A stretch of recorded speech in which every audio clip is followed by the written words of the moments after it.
निर्दलीय पार्षद ने प्रभारी मंत्री गोपाल भार्गव एवं धर्म गुरुओं की उपस्थिति में शपथ ग्रहण की। नगर निगम मुख्यालय में आयोजित इस कार्यक्रम में भाजपा कांग्रेस के विधायक गण और महापौर जगत बहादुर सिंह अन्नू भी मौजूद रहे। भाजपा पार्षदों का शपथ ग्रहण समारोह नगर निगम मुख्यालय में आयोजित हुआ, जिसमें साधु संत विशेष रूप से मौजूद रहे।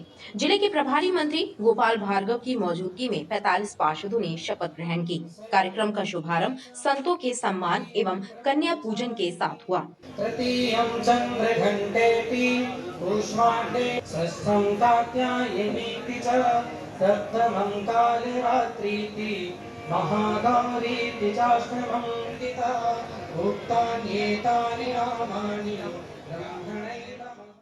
भाजपा की 9 पार्षदों ने पहले संस्कृत में शपथ ग्रहण की, उसके बाद में 36 पार्षदों ने हिंदी में शपथ ग्रहण की।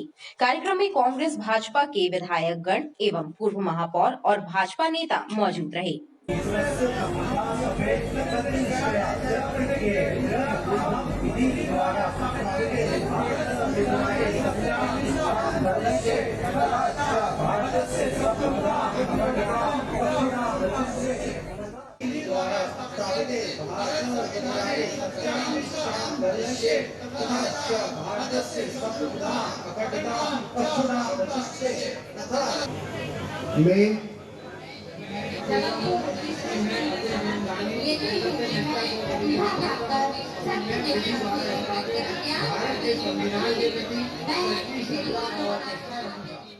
अपने उद्बोधन में प्रभारी मंत्री गोपाल भार्गव ने कहा कि भाजपा और कांग्रेस के पार्षद मिलकर शहर विकास का कार्य करें। प्रदेश सरकार की ओर से हर संभव मदद की जाएगी, कोई भेदभाव नहीं किया जाएगा। जबलपुर में मध्य प्रदेश का सबसे लंबा फ्लाईओवर बन रहा है, 2 और फ्लाईओवर बनेंगे। इसी वर्ष उनका कार्य प्रारंभ हो जाएगा। प्रयास करके और केंद्र की मदद से 2 फ्लाईओवर और मंजूर किए। आज शपथ विधि समारोह के दिन में आपको सूचना देना चाहता हूँ कि जबलपुर जिले के अंतर्गत जबलपुर मंडला मार्ग के मध्य में एक फ्लाईओवर जिसकी लंबाई 800 मीटर है, 48 करोड़ रुपए की राशि से जल्दी जल्दी फ्लाईओवर बनेगा। इसी तरह से जबलपुर जिले के अंतर्गत हमीद चौक से सुहागी महाराजपुर तगाधार तक फ्लाईओवर 750 मीटर, ये 45 करोड़ रुपए की लागत से इसी साल हम इसका काम लगा दिया। राज्य सरकार और भारत सरकार के सहयोग से गडकरी जी पैसे हैं, मैं बात कर रही हूँ तो ऐसे विकास हो सके जितना अपन मांग उतना ही करो, और इसलिए मैं सांसद जी की सहायता से। महापौर अन्नू सिंह ने कहा कि दलगत राजनीति से ऊपर उठकर शहर विकास के सहभागी बनेंगे। जनता से किए गए वादों को पूरा करना प्रत्येक पार्षद का कर्तव्य है। जबलपुर शहर की हमारे संस्कारधानी के हमारे नागरिक जिनके आशीर्वाद से उस वहाँ पर, यहाँ सामने और यहाँ पर, ये सब आप लोगों के आशीर्वाद से आज यहाँ पर बैठे मैं आप सबको बहुत बहुत प्रणाम करता हूँ, नमन करता हूँ। सभी निर्वाचित पार्षदों को बहुत बहुत बधाई, ढेर सारी शुभकामनाएं। आज हम सब इस शपथ के बाद एक जिम्मेदारी के साथ जबलपुर शहर के लिए जुड़ गए हैं। कल भी मैंने यही बात की थी, ये चुनाव जो आम जनता हमको चुन के भेजती है उनकी अपेक्षा होती है और हम उनसे बहुत सारे वादे भी करते हैं। हम उनसे कह के आते हैं कि आपको क्या क्या चाहिए वो हम सब आपको देंगे। ये तभी संभव होता है जब ये नगर निगम का भूतपूर्व प्रांगण, यहाँ पर जब हम सब मिलकर एक साथ उस वादे को, अपने वादों को पूरा करने के लिए एकजुट होकर शहर की सेवा में लगते हैं। भाजपा विधायक अशोक रोहानी ने कहा, सभी 16 जोन कार्यालयों में एक फायर ब्रिगेड, एम्बुलेंस और शव वाहन खड़े किए जाएंगे। ऐसा प्रस्ताव भाजपा पार्षद सदन में रखेंगे। आज आपने जो शपथ ली है, जनता के सामने जो आपने वादे किए हैं, उसको विनम्रता पूर्वक सदन में उठाकर अपनी सक्रियता के माध्यम से अपने वार्ड में काम करें। और अगर वार्ड में सुख दुख में अगर कोई सबसे पहले किसी को याद करता है तो वार्ड के पार्षद को याद करता है। इसलिए हर उस नागरिक जिसने आपको वोट दिया हो, चाहे नहीं दिया हो, उसके सुख दुख में हमेशा शामिल रहना। आप निश्चित रूप से दूसरी सीढ़ी में चढ़ेंगे और तीसरी सीढ़ी में चढ़ेंगे। ये मैं आज आपको शुभकामनाएं। भाजपा पार्षद दल का शपथ ग्रहण समारोह वंदे मातरम से प्रारंभ हुआ और राष्ट्रगान के साथ कार्यक्रम का समापन हुआ। हॉस्पिटल अग्निकांड में दिवंगत हुए लोगों को श्रद्धांजलि भी अर्पित की गई। 2022 राष्ट्रमंडल खेलों में गोल्ड मेडल जीतने वाले खिलाड़ी अंचिता शेरली के जबलपुर आगमन पर हुआ भव्य स्वागत। वेट लिफ्टिंग खिलाड़ी भारतीय सेना में हवलदार हैं और जबलपुर में 1 STC में तैनात हैं। 2022 राष्ट्रमंडल खेलों में गोल्ड मेडल प्राप्त करने वाले वेट लिफ्टिंग खिलाड़ी अंचिता शेरली के नगर आगमन पर सेना के जवानों ने रैली निकालकर खुशी जाहिर की। अंचिता शेरली भारतीय सेना में हवलदार हैं और जबलपुर में 1 STC में तैनात हैं। खिलाड़ी के सम्मान में निकाली गई तिरंगा यात्रा का जगह जगह स्वागत किया गया।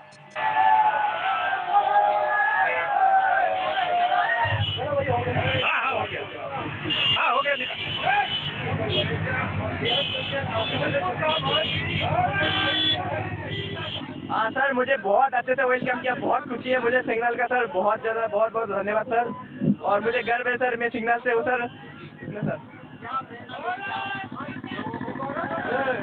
सर बहुत ही खुशी महसूस हुई है, जैसी जबलपुर की धरती पे पैर रखा है तो इतना प्यार देख के, आप सभी का इतना प्यार देख के, हमारी कोर ऑफ सिग्नल्स के सभी जवानों का, हमारे ऑफिसर्स का इतना सहयोग देख के हमें और मोटिवेशन मिल रहा है आगे अच्छा करने के लिए। क्या युवाओं क्या संदेश देंगे?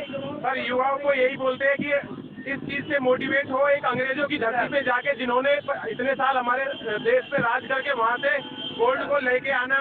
और मैं अपने इंडियन जो वेट लिफ्टिंग फेडरेशन है, साथ में इंडियन की जो अपने कोचेज है, कोचिंग स्टाफ है, सभी को बहुत बहुत धन्यवाद देता हूँ इतना मेहनत करने के बाद में ये चीज जो मिली है। सेना के जवानों ने कहा कि इस उपलब्धि से पूरा देश गौरवान्वित है। पुत्रदा एकादशी और रवि योग के शुभ संयोग के बीच भक्तों ने सावन के चौथे और अंतिम सोमवार को नगर के शिवालयों में भगवान शिव का विशेष पूजन किया। ज्योतिषाचार्यों के अनुसार इस अनूठे संयोग में देवाधिदेव का अभिषेक और पूजन करने से मनवांछित फल की प्राप्ति होती है। लिहाजा शिव भक्तों ने निरोगी काया के साथ ही सुख समृद्धि की कामना की। सावन के अंतिम सोमवार को भी स्वयंभू सिद्ध गुप्तेश्वर महादेव मंदिर सहित अन्य शिवालयों में भगवान आशुतोष के पूजन के लिए भक्तों की कतारें लगी रहीं। शिव भक्तों ने पुत्रदा एकादशी और रवि योग के शुभ संयोग के बीच महादेव की उपासना की और परिवार की सुख समृद्धि की कामना की।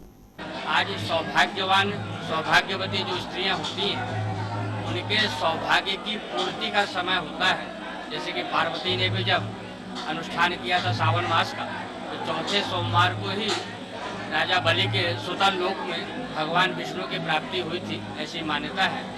अर्थ यह है कि आज जो सुहागिन स्त्री है या जिनका विवाह नहीं हुआ है, वो कन्याएं भी यदि भगवान से अपने सौभाग्य के लिए प्रार्थना करती हैं, अपने सौभाग्य के लिए यदि ईश्वर से, आज भोलेनाथ से कामना करती हैं, तो उनका जीवन सफल होता है। सावन का पवित्र मास चल रहा है, आज सावन का अंतिम सोमवार है। इसके पूर्व भी जैसे अन्य ज्योतिर्लिंगों के साथ में स्थितियां हैं, जैसा कि महाराज ने आपको बताया कि ये भी रामेश्वरम ज्योतिर्लिंग का उपलिंग है भगवान गुप्तेश्वर भोलेनाथ। उसी तारतम्य में आज सावन के आखिरी सोमवार में महाराज जी के आदेश से और उनके निर्देश में आज गुफा का द्वार भक्तों के लिए खोला गया है। इसके पूर्व केवल शिवरात्रि के दिन और आज गुप्तेश्वर महादेव मंदिर में हमेशा आते हैं सुबह जल चढ़ाने के लिए। ये बहुत सिद्ध मंदिर है और यहाँ की हर मनोकामना पूर्ण होती है। मेरी कई मनोकामनाएं पूर्ण हुई है और इसी तरह हम चाहते हैं कि महादेव सबकी मनोकामना पूर्ण करे। ये पवित्र सावन महीना है, आज अंतिम सावन सोमवार है। मैं हर साल की तरह यहाँ हर महीने आती हूँ, हर सोमवार भगवान शिव के दर्शन करने आती हूँ और बहुत ही मानता है इस मंदिर की। सभी श्रद्धालु भारी संख्या में यहाँ आते हैं और सबकी मनोकामनाएं भगवान शंकर पूरी करते हैं। सावन के अंतिम सोमवार पर विभिन्न स्थानों सहित मंदिरों में धार्मिक कार्यक्रमों का आयोजन हुआ।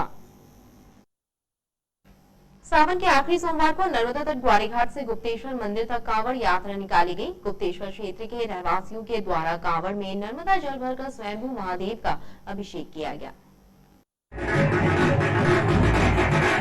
नर्मदा तट ग्वारीघाट से कांवड़ में जल लेकर कांवड़िए बोल बम के जयकारे लगाते हुए गुप्तेश्वर महादेव मंदिर के लिए रवाना हुए और मंदिर में पहुंचकर स्वयंभू महादेव का जल अभिषेक किया और विश्व कल्याण की कामना की।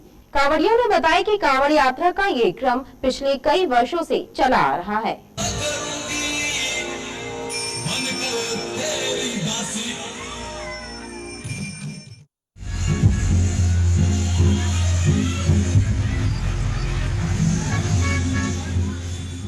प्रतिवर्ष हम लोग श्रावण मास के आखिरी सोमवार को ये शिव जी के जलाभिषेक के लिए मां नर्मदा से जल लेकर अभिषेक करने हेतु हम लोग जाते हैं और क्षेत्र के सारे नागरिक साथ में रहते हैं।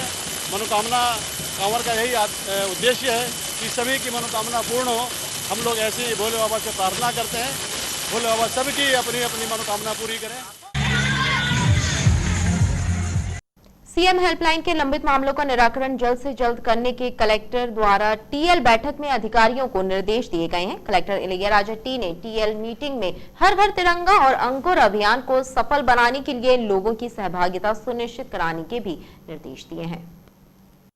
कलेक्ट्रेट कार्यालय में आयोजित हुई टीएल बैठक में कलेक्टर इलैयाराजा टी ने हर घर तिरंगा अभियान अंकुर अभियान की समीक्षा की और इसे सफल बनाने के निर्देश दिए। वहीं डिप्थीरिया की जानलेवा बीमारी से मुक्ति दिलाने के लिए जिले में 16 से 31 अगस्त तक चाइल्ड वैक्सीनेशन अभियान चलाने संबंधी निर्देश दिए हैं और सभी अधिकारियों को भी इसे सफल बनाने का संकल्प दिलाया। इसमें 90,000 बच्चों को वैक्सीन लगाई जाएगी।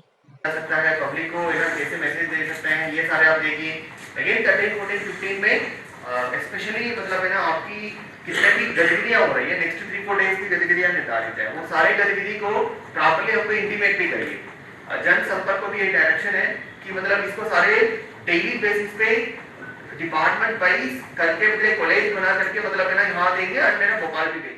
आज टीएल मीटिंग की शुरुआत हर घर तिरंगा महोत्सव के समीक्षा के साथ की गई। इसमें सभी डिपार्टमेंट्स को ये बोला गया है कि राज्य शासन द्वारा जो कल कैलेंडर जारी किया गया है इस स्वतंत्रता सप्ताह को मनाने के लिए, उस कैलेंडर के अनुसार गतिविधियां करें, जिसमें कि अपने ऑफिसेज की सफाई, साज सजावट है और साथ ही प्रमुख स्थानों पर लाइटिंग, डेकोरेशन है, बाइक रैली, प्रभात फेरी, ये सभी एक्टिविटीज़ जो ऑलरेडी हमारे ज़िले में हो रही हैं उन सबको इस कैलेंडर के साथ अलाइन करें। सेकेंडली सभी डिपार्टमेंट्स को ये भी बोला गया है कि जो नगर निगम के विक्रय केंद्र हैं वहाँ पे झंडे अवेलेबल हैं, सब में ये बात इसको बताएं भी और झंडे क्रय करने के लिए लोगों को प्रोत्साहित करें। सभी को 15 अगस्त में जिनको भी अपने कर्मचारियों को प्रशस्ति पत्र दिलवाना है वो अभी से ही उनका नाम एडीएम कार्यालय में भेजना शुरू कर दें, ऐसा कलेक्टर महोदय के निर्देश थे। सेकेंड बात की गई अंकुर अभियान के बारे में। अंकुर अभियान में सभी लोग जो हैं रजिस्टर करें और इसमें वृक्षारोपण करें। 10 तारीख को जो माननीय मुख्यमंत्री जी जबलपुर संभाग के साथ वर्चुअली जुड़ रहे हैं प्लांटेशन के लिए, उसमें सभी विभागों की सहभागिता तय की गई। थर्ड बात की गई सीएम हेल्पलाइन पे। सीएम हेल्पलाइन में जो डिपार्टमेंट्स हैं उनको अभी काम करना है, जो अभी थोड़ा पीछे चल रहे हैं उनको सर के द्वारा कहा गया कि आने वाले समय पे भले ही त्यौहार हैं लेकिन सीएम हेल्पलाइन को भी प्राथमिकता देते हुए इस पर काम करते रहें। बैठक में कलेक्टर ने सीएम हेल्पलाइन के लंबित मामलों को जल्द से जल्द निराकृत करने को कहा है। राज्य आर्थिक अपराध अन्वेषण ब्यूरो ने आय से अधिक संपत्ति अर्जित करने के मामले में आदिम जाति सेवा सहकारी समिति इमलई में पदस्थ सहायक प्रबंधक पन्नालाल उइके के कुंडम स्थित निवास पर छापामार कार्रवाई की है। शुरुआती जांच में ही सहायक प्रबंधक पन्नालाल के पास लाखों रुपए की संपत्ति का खुलासा हुआ है, जिसमें मकान, कृषि भूमि और वाहन शामिल है।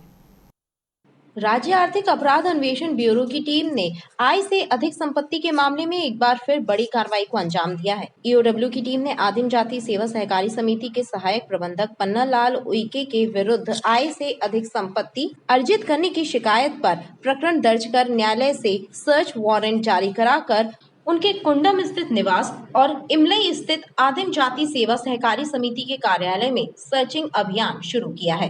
ईओडब्ल्यू की टीम को सर्च के दौरान प्रारंभिक जांच में ही लाखों की संपत्ति का पता चला, जिसमें 4000 वर्ग फीट के 2 मकान, कृषि भूमि, ट्रैक्टर, थ्रेसर और आधा दर्जन वाहन शामिल हैं। यह कार्रवाई एसपी ईओडब्ल्यू देवेंद्र प्रताप सिंह राजपूत और डीएसपी ईओडब्ल्यू एवी सिंह के मार्गदर्शन में की गई है। उनके विरुद्ध वैधानिक आय से अधिक संपत्ति अर्जित करने के संबंध में शिकायत प्राप्त हुई थी, जिसकी जांच निरीक्षक मोमिन मस्कुले द्वारा की गई थी और आय से अधिक संपत्ति पाए जाने पर इनके विरुद्ध प्रकरण पंजीबद्ध किया गया था, जिसके आधार पर आज विधिवत न्यायालय से सर्च वारंट जारी कराकर इनके मकान में सर्च कार्रवाई ईओडब्ल्यू द्वारा की गई है। एसपी ईओडब्ल्यू और जांच टीम का कहना है कि अभी जांच में और भी संपत्ति उजागर होने की संभावना है।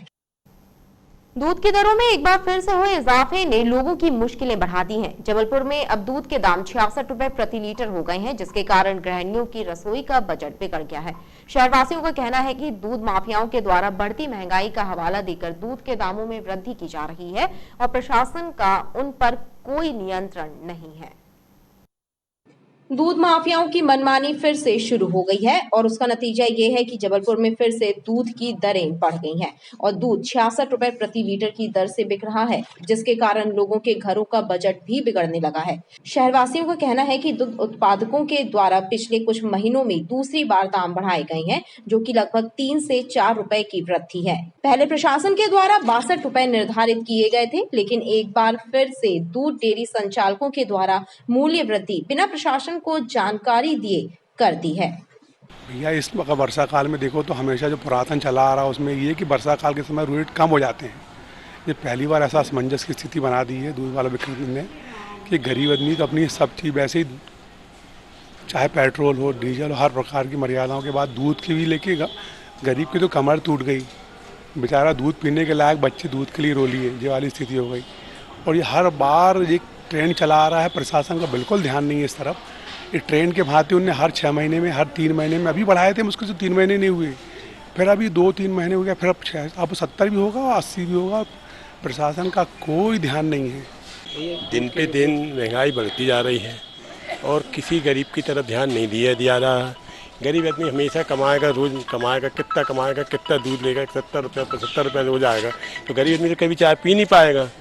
और हमेशा महंगाई तो दिन पे दिन अपना काम दिखाई रही है, इसमें शासन का कोई ध्यान नहीं कि क्या हो रहा है क्या नहीं हो रहा है। हमारा तो यही कहना है कि भैया देखा जाए तो सबको एक सी नज़र से देखो।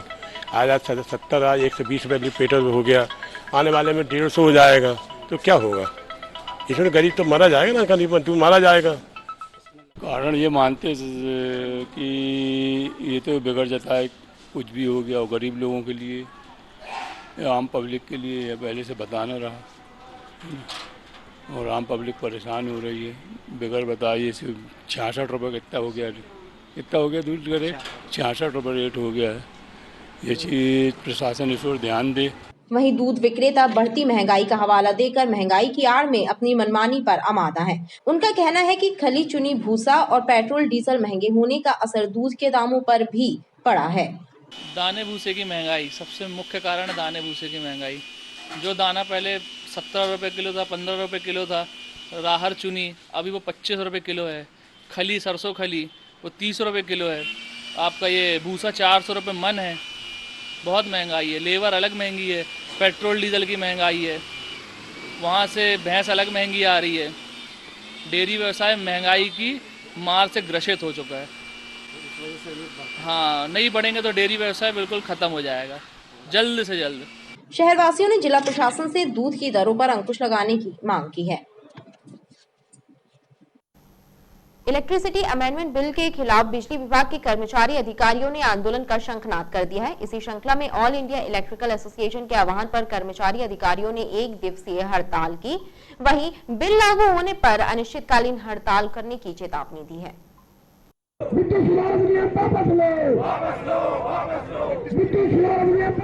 इलेक्ट्रिसिटी अमेंडमेंट बिल को लेकर विरोध के स्वर मुखर हो गए हैं। अभियंता संघ और यूनाइटेड फोरम समेत अन्य संगठनों ने ऑल इंडिया इलेक्ट्रिकल एसोसिएशन के आह्वान पर 1 दिवसीय हड़ताल करके शासन के खिलाफ मोर्चा खोल लिया है।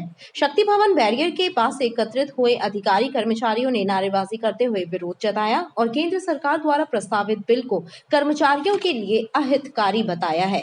उन्होंने स्पष्ट कहा है कि यदि ये बिल लागू हुआ तो वो अनिश्चितकालीन हड़ताल करने के लिए बाध्य होंगे। हमारे इस समय पूरा प्रदेश चाहे सभी संगठन मिलके ये कार्य बहिष्कार कर रहे हैं। जो हमारे ऑल इंडिया नेशनल लेवल पे AIPF, नस्कॉम ये सभी का आह्वान है, जिस पे हमारा पूरे कार्यालय पूरे हर क्षेत्र में आज पूरा बहिष्कार किया जा रहा है। सभी अपने कार्यालय में बाहर खड़े होकर कार्य का बहिष्कार कर रहे हैं तथा पूर्ण रूप से शांतिपूर्ण रूप से इसका आंदोलित हैं तथा अगर यह मांग कर रहे हैं कि अगर संसद में यह बिल आज पेश होता है तो पूरा देश अनिश्चितकालीन हड़ताल के लिए चला जाएगा। जब फ्री बिजली फ्री आदमी कर दोगे तो सरकार भी फ्री हो जाएगी। बिजली कर्मचारियों की ये मांग है कि ये सरकार फ्री बिजली का वादा बंद करे और जो हमारी कास्ट आ रही है उस पे हमारा प्रॉफिट जोड़ के जो हमारा दाम बन रहा है वो बिजली का दाम दे, अन्यथा आने वाले समय में निजीकरण कोई समस्या का निदान नहीं है। हम लोगों को सौंप दे, मध्य प्रदेश विद्युत मंडल के जो तमाम कंपनियां हैं उनको सौंप दे। आज जो घाटा है वो राजनेताओं की वजह से है। इस बिल के आने के बाद जो है उपभोक्ताओं, इंडस्ट्रीज सभी पे बहुत विपरीत असर पड़ेगा। यह बिल कुल मिला के 2 शब्दों में कहा जाए तो जो है मुनाफे का प्राइवेटीकरण और हानि का जो राष्ट्रीयकरण है। इस बिल के आने के बाद सभी उपभोक्ताओं पे बिजली और सभी एग्रीकल्चर कंज्यूमर पे बिजली बिलों का अत्यधिक बोझ पड़ेगा, जिससे जो है बहुत ही ज़्यादा सर्वाइवल मुश्किल हो जाएगा उनके लिए। साथ ही साथ पूरे जो है सेक्टर को जो है प्राइवेट करने की पूरी केंद्र सरकार की योजना है। इस योजना को हम किसी भी प्रकार से सफल होने नहीं दे सकते।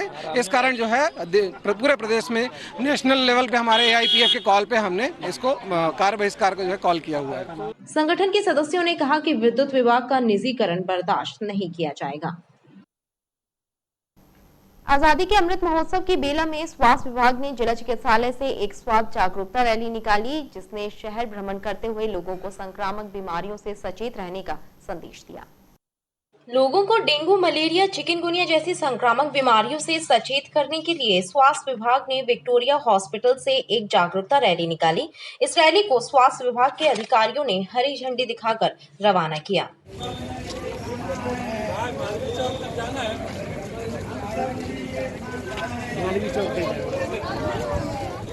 आज की रैली हर घर तिरंगा, हर मन तिरंगा स्लोगन के साथ हम लोग निकाल रहे हैं। जैसा कि हम जानते हैं कि तिरंगा हमारे जीवन में एक अति महत्वपूर्ण स्थान रखता है। लोगों को जागरूक करने के लिए ये तिरंगा यात्रा आयोजित की जा रही है। हम लोगों ने स्वास्थ्य विभाग में मलेरिया विभाग की तरफ से ये रखा है कि आने वाले सीजन में डेंगू, चिकनगुनिया, मलेरिया जैसी बीमारी ना फैलें, इसके साथ ही लोगों को जागरूक किया जा सके। हाथों में तिरंगा लेकर निकले स्वास्थ्य कर्मियों ने राष्ट्र प्रेम और स्वस्थ राष्ट्र दोनों की अलख जगाई। 17 सितंबर को विश्वकर्मा जयंती के उपलक्ष्य में निकाली जाने वाली शोभा यात्रा की तैयारियों के संबंध में विस्तृत चर्चा करने के लिए तुलाराम चौक स्थित मंदिर में जबलपुर विश्वकर्मा संगठन की बैठक आयोजित हुई।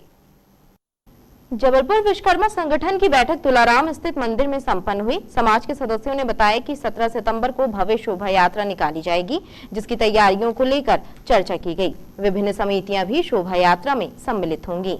यह बैठक का उद्देश्य ये था कि हमारी 17 सितंबर 2022 को जो शोभा यात्रा निकाली जानी है उसका बृहद रूप कैसे तैयार किया जाए और कैसे हम लोग उसमें अपना जन समूह और झांकियाँ एकत्रित करके और जन सैलाव के साथ नगर भ्रमण में निकले। और इसके लिए हमारे साथ कम से कम 16 समितियों ने भाग लिया और जिन समितियों में सचिव, अध्यक्ष सभी ने यह सहमति दी कि हमारी झांकियाँ आपके शोभा यात्रा में शामिल होंगी। बैठक में विश्वकर्मा समाज के सदस्य बड़ी संख्या में शामिल रहे। मेडिकल अस्पताल के बच्चा वार्ड में उस वक्त हड़कंप मच गया जब अचानक बच्चा वार्ड के बाहर स्थित विद्युत पोल की डीपी में शॉर्ट सर्किट से आग लग गई। खंबे से उठी चिंगारियां बच्चा वार्ड तक भी पहुंच गई, जिसके बाद बच्चा वार्ड में भर्ती बच्चों के परिजन अपने अपने बच्चों को लेकर वार्ड से बाहर आ गए। वहीं सूचना मिलते ही दमकल के 4 वाहन भी मौके पर पहुंच गए और आग पर काबू पा लिया। इधर कलेक्टर एवं संभागायुक्त ने भी अस्पताल पहुंचकर घटना की जानकारी ली और अधिकारियों को निर्देश दिए। मेडिकल अस्पताल के बच्चा वार्ड के बाहर लगे खंबे में अचानक शॉर्ट सर्किट से आग लगने की घटना सामने आने के बाद अस्पताल परिसर में हड़कंप मच गया। खंबे में लगी आग बच्चा वार्ड तक पहुंच गई और लोग वार्ड में भर्ती बच्चों को लेकर वार्ड से बाहर आ गए। हालांकि समय रहते दमकल वाहन मौके पर पहुंच गए और आग पर काबू पा लिया गया।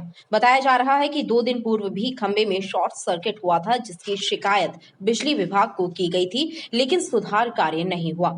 लिहाजा ये घटना सामने आई है और एक बड़ा हादसा होते होते बच गया।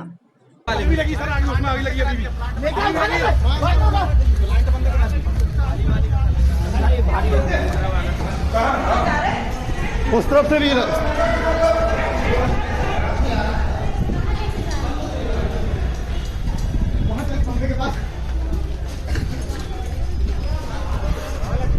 बेटा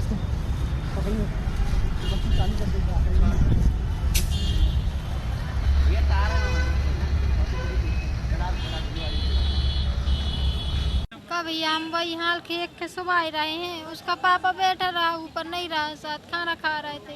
जी मम्मी पापा बैठे हैं सभी, कोई उसको सांप ने काटा, आगी लग रही थी, सब अपने अपने का भाग गए, डॉक्टर भी धीरा सब, और वो तो बच्चे ऐसे ही डले। अब जब आई सी तो चले गए सब चले गए। धुआं वगैरह उठने लगा था का भैया? आग लगी तो धुआं वगैरह आया है भैया। हम तो अपने बच्चे, हमें तो बच्चे के पारे रहे हैं, बच्चा के अंदर तो भी लगी रही। अब सिल्ली तो हम ला नहीं पाए अपने बच्चे को। धुआं उठा। हाँ धुआं उठे तो भागे। मैडम बोल रही थी कि न ले जाओ बच्चे, हम ही हाँ भागे अपने अपने के सब लोग बाहर। कहाँ से आई हो आप?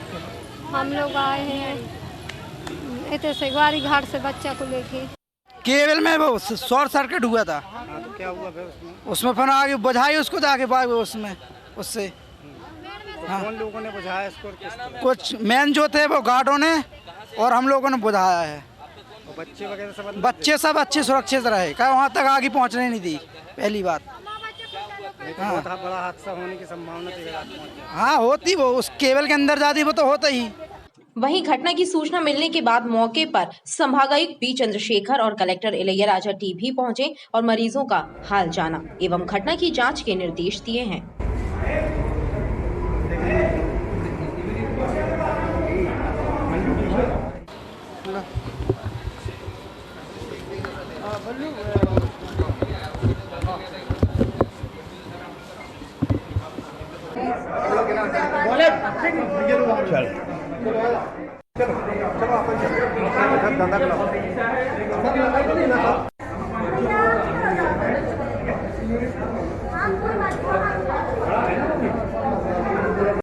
आग लगने की घटना नहीं हुई है। जहाँ से वार्ड में कनेक्शन है वहाँ पर स्पार्क हुआ। वो स्पार्किंग के कारण जो बिजली चली गई है वार्ड की, क्योंकि वहाँ पे जो वायरिंग में डैमेज हुआ है। हाँ 2 दिन पहले भी मुझे सूचना मिली कि वहाँ स्पार्किंग हुई थी और उसमें इलेक्ट्रिकल इंजीनियर को बुलाया भी गया था और उन्होंने वो सुधार उनको जाकर देखा भी था। मैं यहाँ पता करना होगा कि उन्होंने जो आवश्यक सुधार है वो किया या था ही नहीं था। अब इसलिए यहाँ पे आए हैं कि बाकी जो सुरक्षा के इलेक्ट्रिक सेफ्टी के हिसाब से भी बाकी चीज़ें भी देखें, बाकी वार्डों में भी कैसी स्थिति वो देखें। भले ही आग की घटना नहीं हुई हो, लेकिन ये ज़रूरी है कि हम यह एहतियात बरतें और ये देखें कि इस तरह की पुनरावृत्ति ना हो। अभी सब कंट्रोल में। गार्डों का क्या इशू है? गार्डों का अच्छा काम टीम ने भी है ना। नहीं अच्छी बात है, जो उनका तो दायित्व उन्होंने निभाया वो अच्छी बात है। हम लोग अभी है ना इसके बाद लगातार इसको निगरानी बनाए रखे हैं। लगातार है ना मॉक ड्रिल्स भी है ना हो रही है। आज भी एक छोटा सा है ना स्पार्क हुआ था, उसके इमीडिएटली है ना स्टाफ ने अच्छे से हैंडल किया है। इवन एवाकुएशन भी, मतलब है ना उस पर्टिकुलर वार्ड से ना जैसे इमीडिएटली बच्चे को एवाकुएशन होना चाहिए था वो सारे भी है ना प्रॉपरली हुआ है। राइट बट हमको है ना मतलब और अच्छे से इसका पूरा, जैसे कि हम लोग है ना मेडिकल कॉलेज भी देख रहे हैं, डिस्ट्रिक्ट हॉस्पिटल्स, गवर्नमेंट इंस्टीट्यूशंस और इवन प्राइवेट इंस्टीट्यूशंस कितने भी हैं, और क्या क्या चीज़ें हम लोग है ना शॉर्ट टाइम पे बदल सकते हैं, चीज़ों को इम्प्रूव कर सकते हैं, वो सारे चीज़ें करें। ना टीम ने अटेंड किया, जैसे कमिश्नर ने बताया है, मतलब इमीडिएटली उसको है ना प्रपोजल्स है ना बनाए हैं। उसका तत्काल केबल का है ना बदलना है, उसका केबल जल्दी बदल जाएगा। कोई शिफ्ट नहीं किया गया, मतलब इमीडिएटली नीचे है ना, मतलब जैसे ये हुआ था एवाकुएशन हुआ था, बट इमीडिएटली इलेक्ट्रिसिटी रिस्टोर्ड हो गया था, मतलब ये सारे बच्चे इमीडिएटली वापस चले। गौरतलब है कि हाल ही में चंडाल भाटा स्थित न्यू लाइफ मल्टी स्पेशलिटी अस्पताल में भी आग लगी थी और उसमें 8 लोगों की मौत हुई थी। उस घटना के बाद मेडिकल में आग की खबर से लोग दहशत में आ गए, लेकिन गनीमत रही कि एक बड़ा हादसा टल गया। मदन महल थाना क्षेत्र आमनपुर में रहने वाली 65 वर्षीय वृद्ध महिला की नृशंस हत्या कर दी गई। महिला का शव उनके घर के एक कमरे में जमीन पर पड़ा मिला। महिला के हाथ पांव भी बंधे पाए गए और कमरे का सामान भी बिखरा पाया गया। महिला अपने पति के स्वर्गवास के बाद घर में अकेली रहती थी। उनके घर के ऊपरी हिस्से में 3 किराएदार भी रहते हैं। हत्या की इस वारदात से पूरे इलाके में दहशत का माहौल है।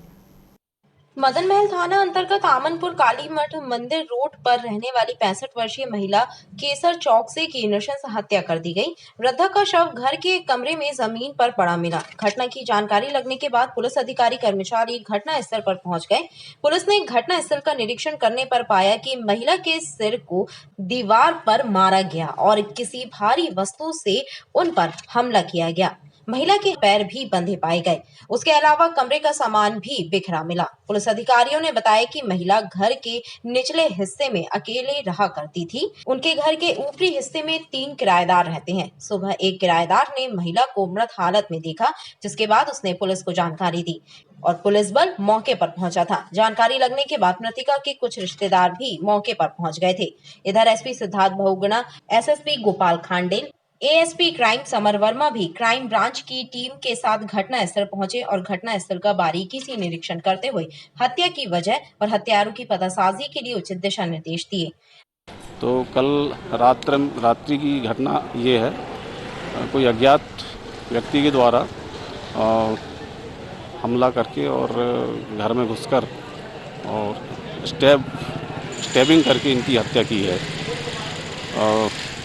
काफ़ी समय से करीब 1-1.5 साल से महिला अकेली ही रहती थी इनके पति के स्वर्गवास हो जाने के बाद, और इसमें जो भी आरोपी है इसको हम शीघ्रता से पता लगाकर और गिरफ्तार करने का प्रयास कर रहे हैं। मेरे को कोई वजह नहीं लग रही।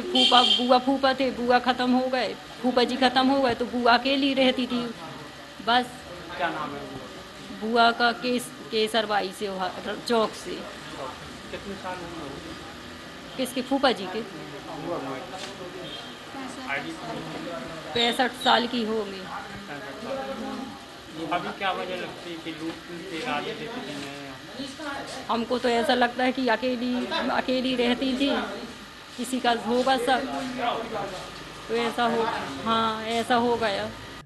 हत्या की इस वारदात से पूरे इलाके में दहशत का माहौल है। क्षेत्रीय लोग भी घटना स्थल के आसपास एकत्र होने लगे। बताया जाता है कि पिछले 1 वर्ष से महिला अपने घर में अकेले रह रही थी। उनका एक पुत्र विदेश में रहता है। बहरहाल पुलिस ने मृतका का शव पोस्टमार्टम के लिए भेजा है और पुलिस हत्या के इस मामले की पड़ताल कर रही है। खबरें लगातार जारी हैं, आप देखते रहिए BTV।